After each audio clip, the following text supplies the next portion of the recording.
The next sutta is 8.6.59.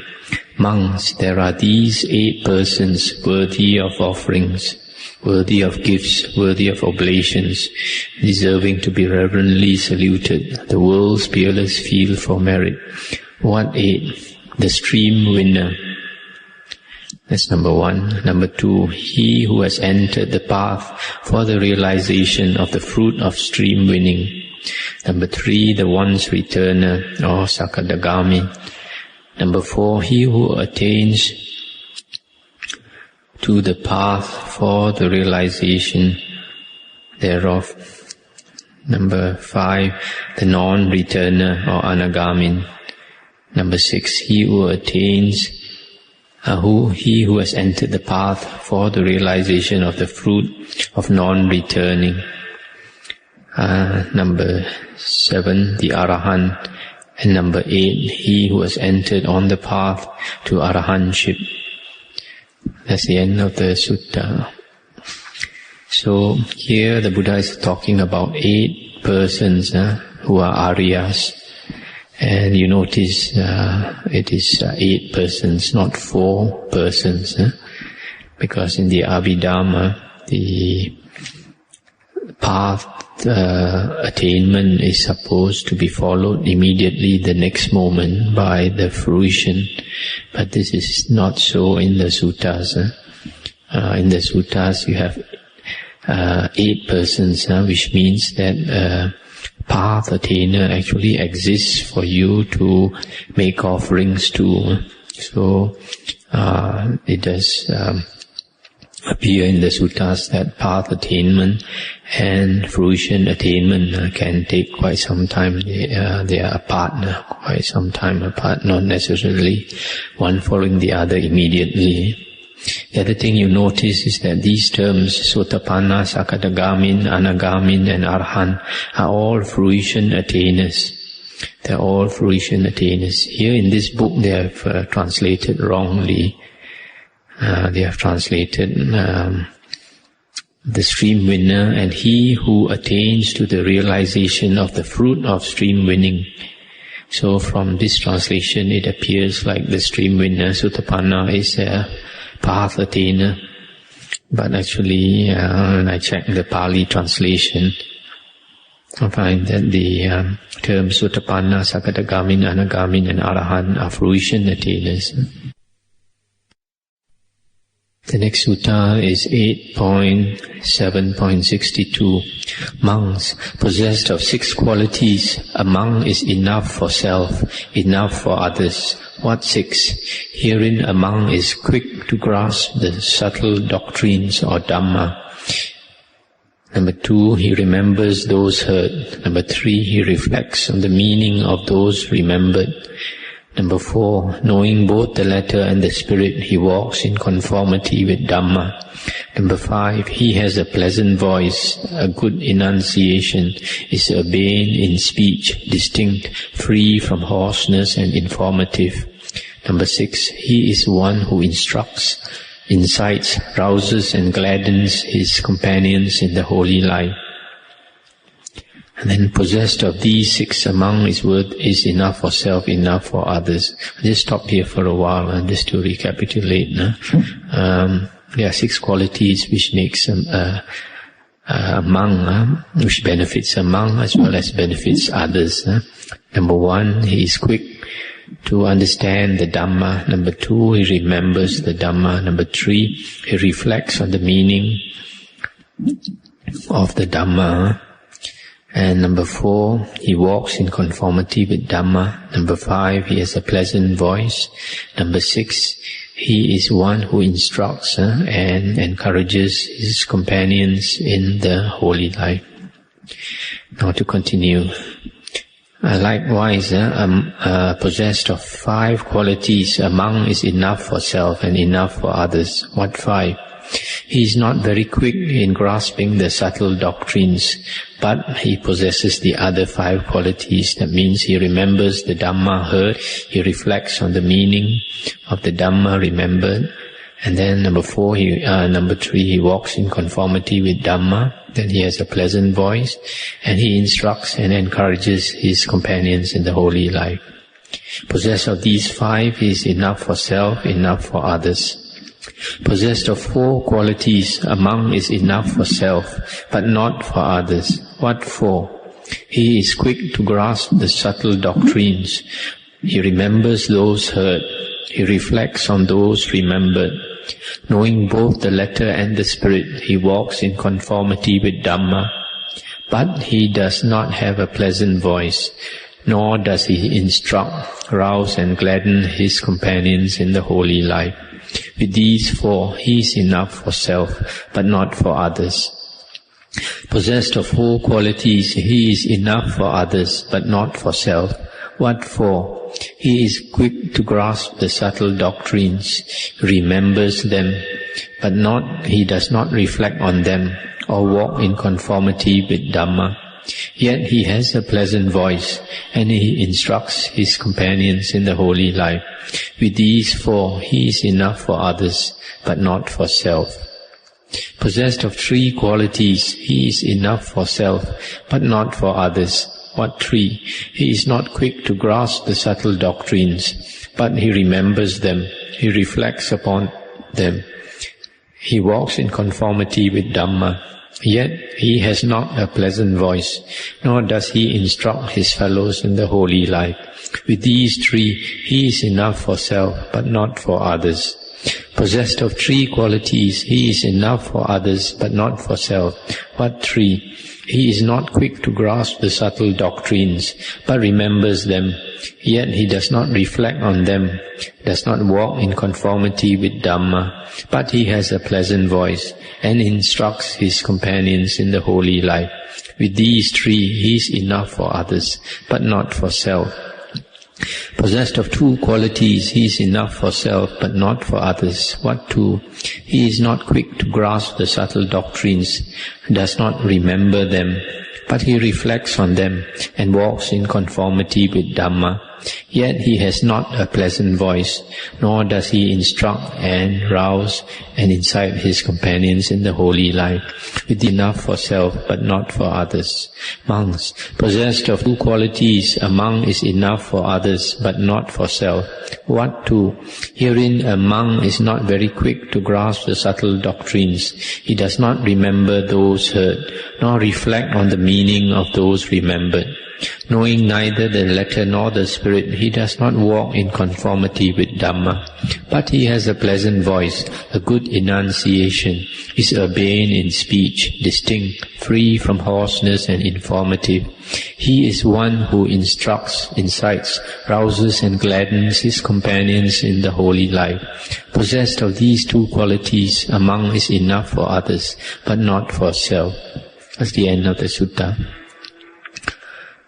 I'm not going to go through those qualities again. Perhaps if you have the tape or if you remember, then you can reflect on it and slowly you'll understand. No? The next sutta is 8.7.63. A certain monk approached the Exalted One, paid homage, etc., and sat down and said, Lord, well were it for me if the Exalted One would teach me Dhamma briefly. After hearing it, I would abide alone, secluded, zealous, earnest, resolved. And the Buddha said, but this is just how some foolish fellows beg of me, and when they have heard me preach Dhamma, they think I am just the one to be followed. And the monk said, Lord, let the Exalted One teach me Dhamma briefly. Let the welfarer teach me Dhamma briefly. Perhaps I might understand the purpose of the Exalted One's word. Perhaps I might become an heir to the word of the Exalted One. And the Buddha said, wherefore, monk, you must train yourself thus. Inwardly my mind shall become firm and well composed, and evil and unwholesome states which arise and overwhelm the mind shall find no footing. Thus indeed, monk, must you train yourself. I just stopped here for a moment. This advice the Buddha gave is a very good advice.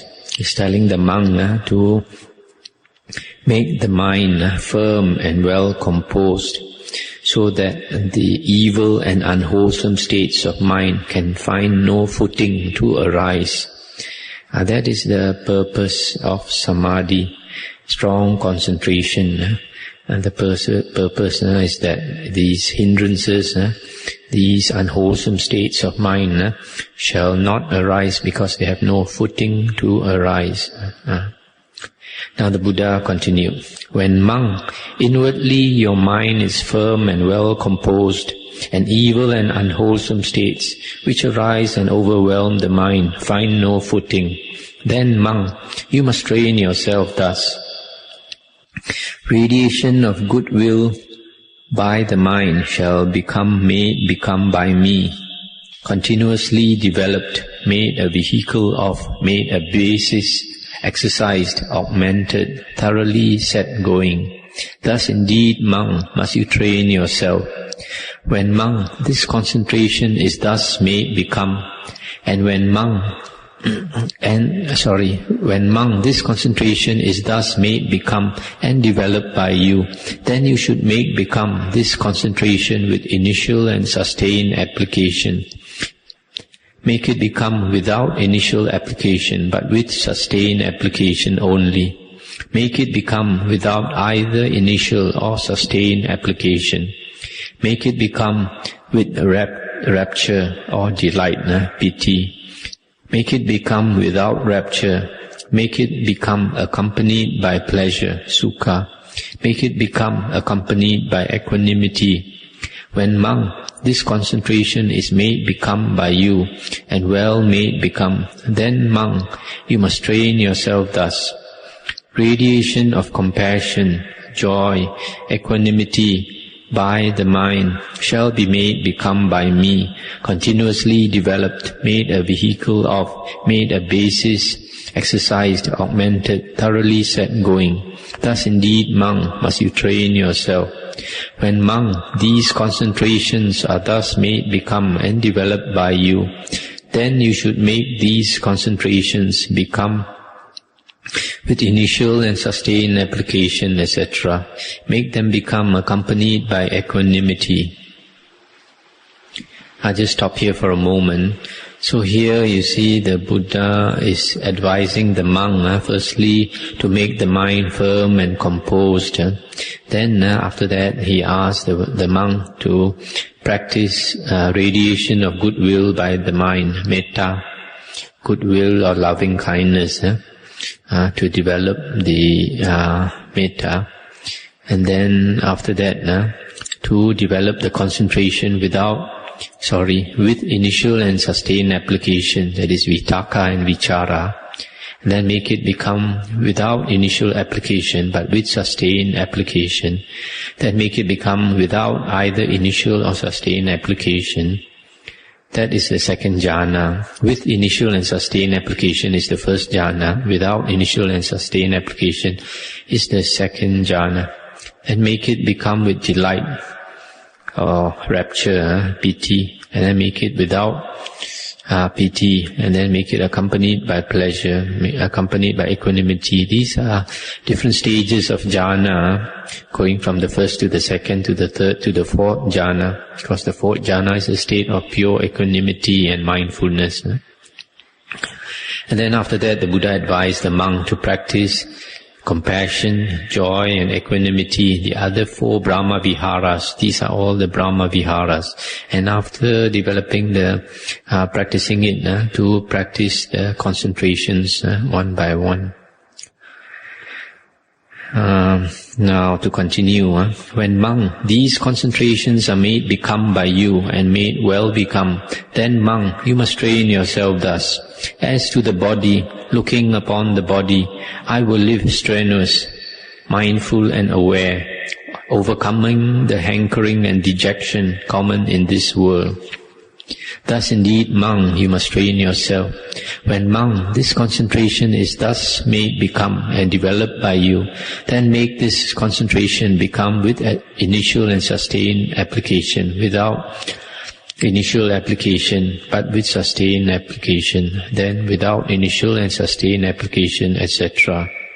When monk, this concentration is made become by you and well made become, then monk, you must train yourself thus, as to feelings, looking upon feelings, etc., as to the mind, looking upon mind, as to Dhamma, looking upon Dhamma, I will live strenuous, self-possessed and mindful, overcoming the hankering and dejection common in this world.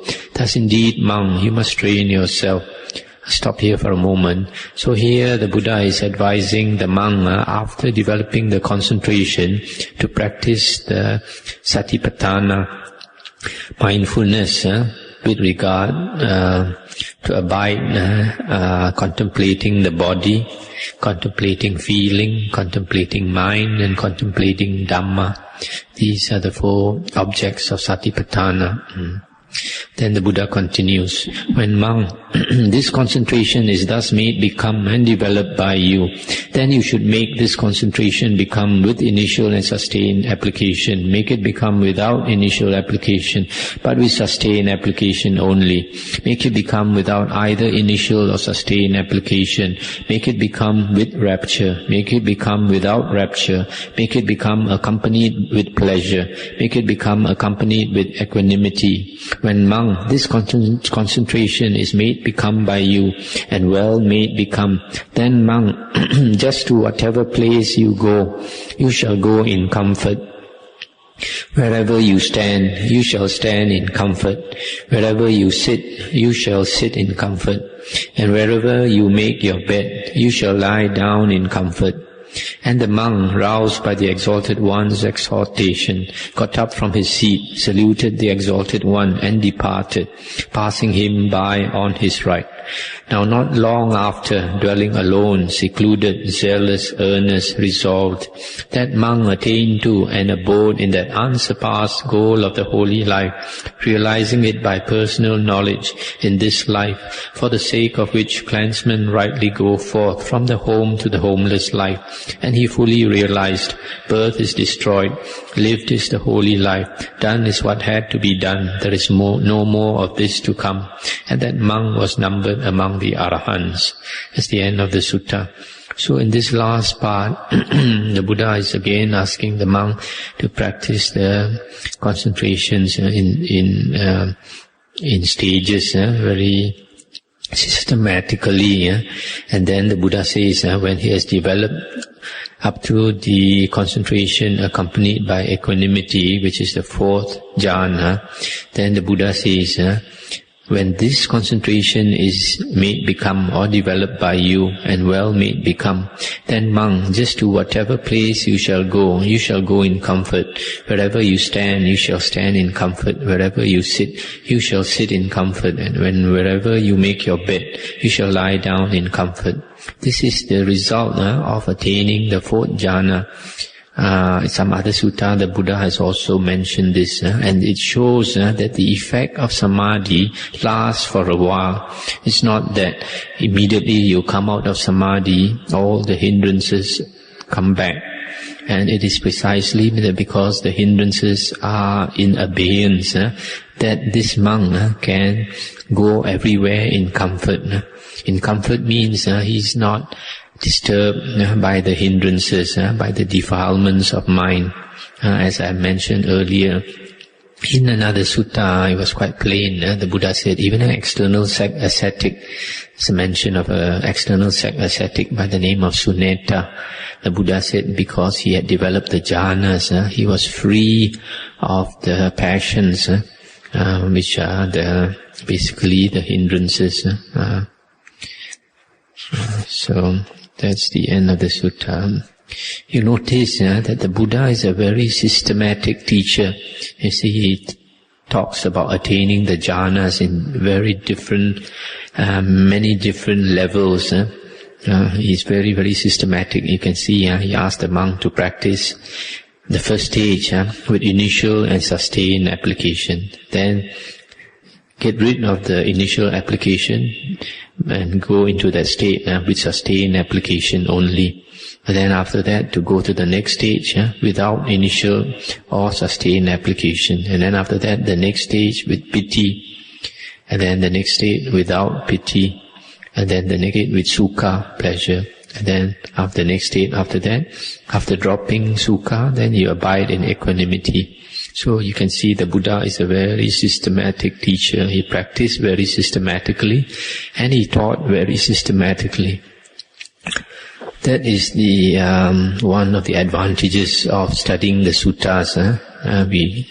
We learn to do things very systematically according to the teachings of the Buddha.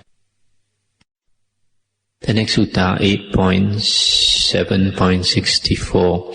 Once the Exalted One was staying on Gaya head at Gaya, and there he addressed the monks, saying, "Monks, Lord," they replied. And the Exalted One said, "Monks, before my awakening, while I was not yet completely awakened, and but a being awakening, I perceived auras, but I saw no forms. Monks, to me there came the thought, if I were both to perceive auras and to see forms, seeing and knowing jnana-dasana within me would be thus better purified. Monks, later on, living zealous, earnest, resolute, I both perceived the auras and saw the forms, but I did not stand with, talk to, or engage in conversation any of those devas." I just stop here for a moment. The Buddha is saying that first he perceived the auras of these devas, sort of a brightness of the devas, but he could not see the devas properly. So he decided that if he could both see the auras as well as see the forms of the devas, then his jnana-dasana, seeing and knowing, would be better purified. And then the Buddha continues, "Monks, to me came the thought, if I were to perceive the auras, see the forms, stand with, talk to, and engage those devas in conversation, knowledge, seeing and knowing within me would thus be better purified. Monks, later on, living resolute, I did these things, but I knew not of those devas. These devas are from such and such a deva community. Monks, to me came the thought, if I were to perceive the auras and to know that if I were to perceive the auras, see the forms of the devas, be able to talk to and engage the devas in conversation, and to know that these devas are from such and such a community, seeing and knowing within me would be better purified. Monks, later on, living resolute, I did all these things. But I knew not of those devas. These devas are the result of their deeds passed away from here and arose there. These devas also thus. I knew not, such is the food of these devas, such their experiences, such their pleasure and pain of those devas also. I knew not, these devas live so long, they have a lifespan of such length, those devas also. I knew not whether I had dwelt with those devas formerly or not. Monks, to me came the thought, if I were to perceive the auras, see the forms of the devas, talk with, engage those devas in conversation, know they are of such a community, know their faring on was thus because of their deeds, their food, experiences, pleasure and pain, their lives and lifespan so long, know whether I had dwelt with them before or not. Seeing and knowing within me would be better purified. Monks, later on, living zealous, earnest, resolute, I did and knew all these things. Monks, so long as this eightfold series of seeing and knowing of the higher devas was not fully purified in me, I did not realize as one wholly awakened to the highest awakening, unsurpassed in the world of devas with its maras and brahmas, or in the world of mankind with its recluses and brahmins, devas and men. But when the eightfold series of seeing and knowing of the higher devas was fully purified in me, then monks, I realized as one wholly awakened to the highest awakening, unsurpassed. Then Seeing and knowing arose in me, or knowledge and vision, and I knew, sure is my heart's release, this is my last birth, there is now no more becoming for me. That's the end of the sutta. This is quite an interesting sutta because it shows that the Buddha here is using psychic power as a stepping stone to full awakening, jnana dasana. And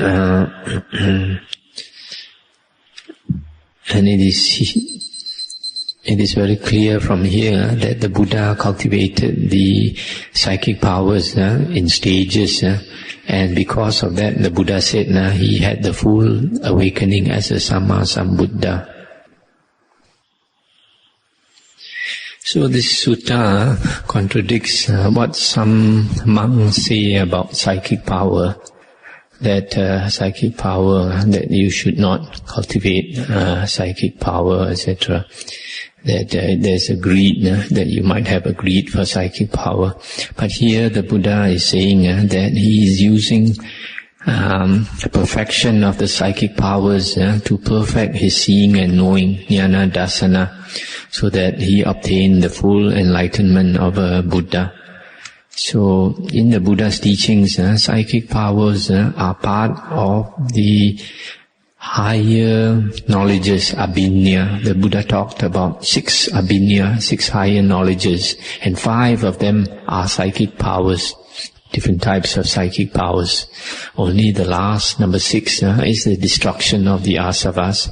So if psychic powers were not important, the Buddha would not have mentioned these 5 psychic powers as the higher knowledge, but because they are stepping stones to enlightenment, I mentioned them.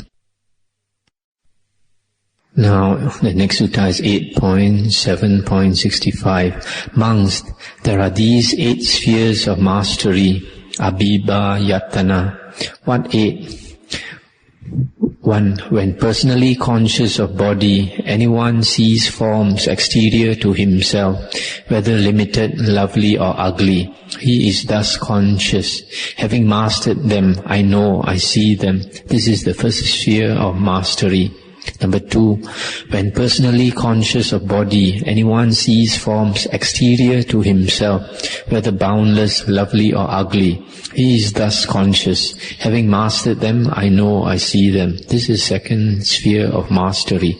Number 3, when personally unconscious of body, anyone sees forms exterior to himself, whether limited, lovely or ugly. He is thus conscious. Having mastered them, I know, I see them. This is the third sphere of mastery. Number 4, when personally unconscious of body, anyone sees forms exterior to himself, whether boundless, lovely or ugly. He is thus conscious. Having mastered them, I know, I see them. This is the fourth sphere of mastery. Number 5, when personally unconscious of body, anyone sees forms exterior to himself, blue in color, blue in appearance, reflecting blue.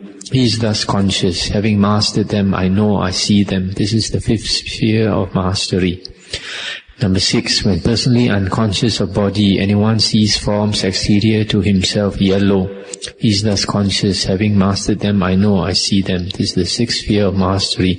Number 7, when personally unconscious of body, anyone sees forms exterior to himself, red. He is thus conscious. Having mastered them, I know, I see them. This is the seventh sphere of mastery.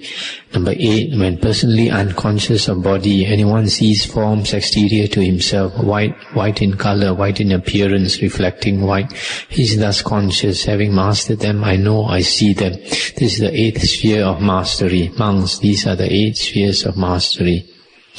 These are called the Abhiba Yatana.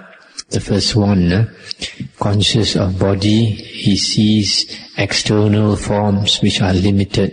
Number 2, conscious of body, he sees external forms, boundless. Number 3, unconscious of body, he sees external forms, limited. Number 4, unconscious of body, he sees external forms, boundless. Number 5, unconscious of body, he sees external forms, blue, all blue. Number 6, unconscious of body, he sees external forms yellow.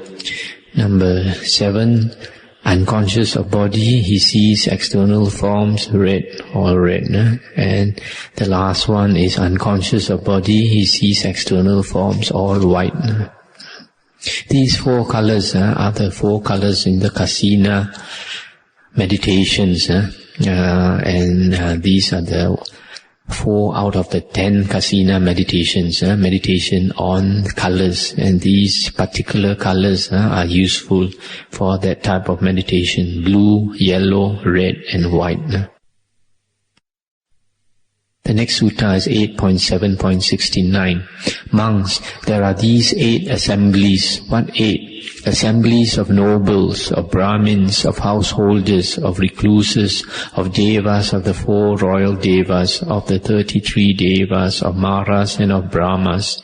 Now monks, I call to mind, having visited many hundreds of times an assembly of nobles, of Brahmins, of householders, of recluses, of the 4 royal devas of the 33, of Maras, of Brahmas, and before even I had seated myself among them, or had spoken to them, or had engaged them in conversation, whatever their color, that I became, whatever their language, that became mine. And I instructed them, incited them, roused them, and gladdened them with Dhamma discourse.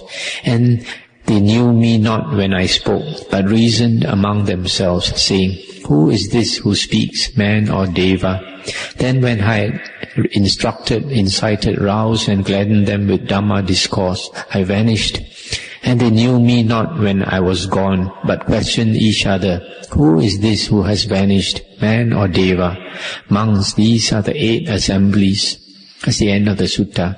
This is another interesting sutta where the Buddha shows that he used his psychic power to visit various types of devas and men, and he assumed their form and he spoke their language, and he gave them Dhamma teachings, and then after that he just vanished, and they were surprised they were wondering who he was, and he just disappeared.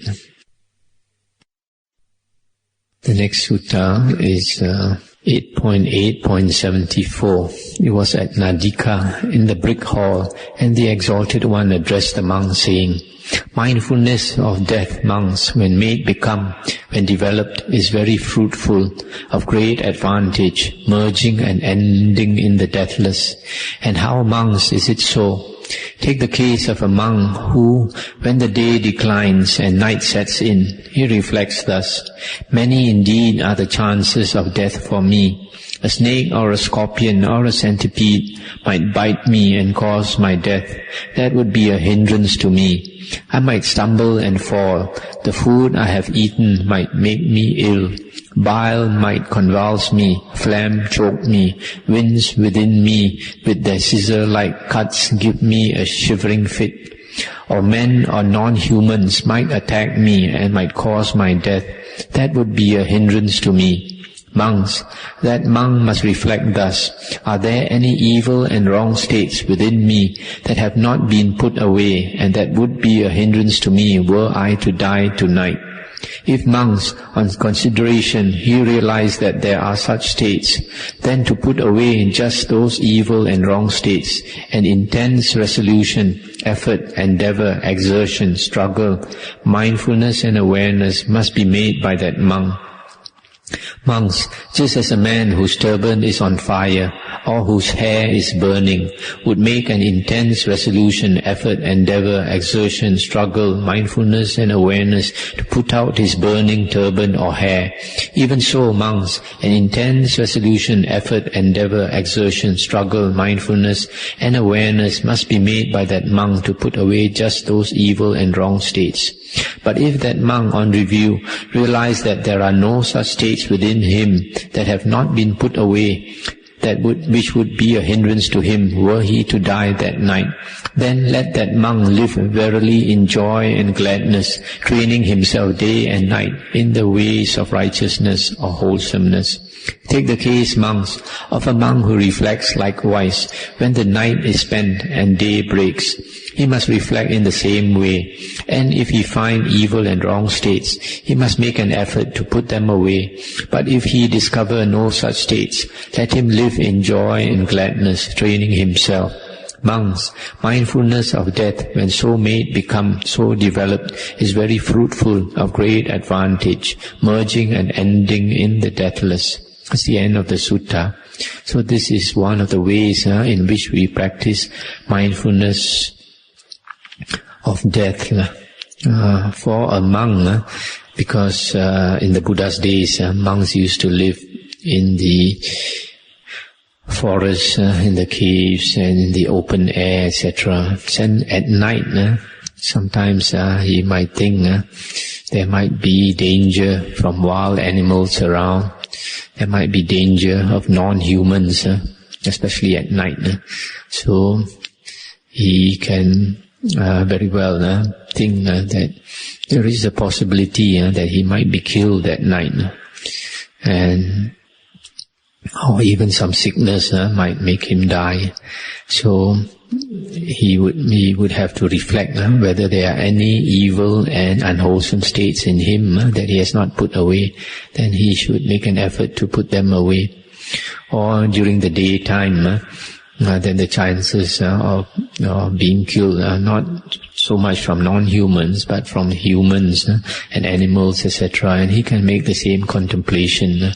So in the same way, even though we don't have that type of dangers, there are other dangers. Of course, life nowadays is much more secure than before, but still, as we go on the streets, we might get knocked down in a car, or we drive a car, we might get involved in an accident and die. So we still can make such contemplation. The point here is that we must examine ourselves and see whether we have any unwholesome states in us which have to be got rid of. Otherwise, if we were to die, then these unwholesome states would pull us down to woeful planes of existence. So sometimes to understand our unwholesome states, we have to see how people treat us. Sometimes if we have conflicts with other people, then that is a good chance to learn our unwholesome states, because sometimes it's not easy for us to admit the unwholesome states, the defects in our character, but other people can see them. And when other people see them and don't like it, then they cause problems for us. Then that is a good way to understand our weaknesses.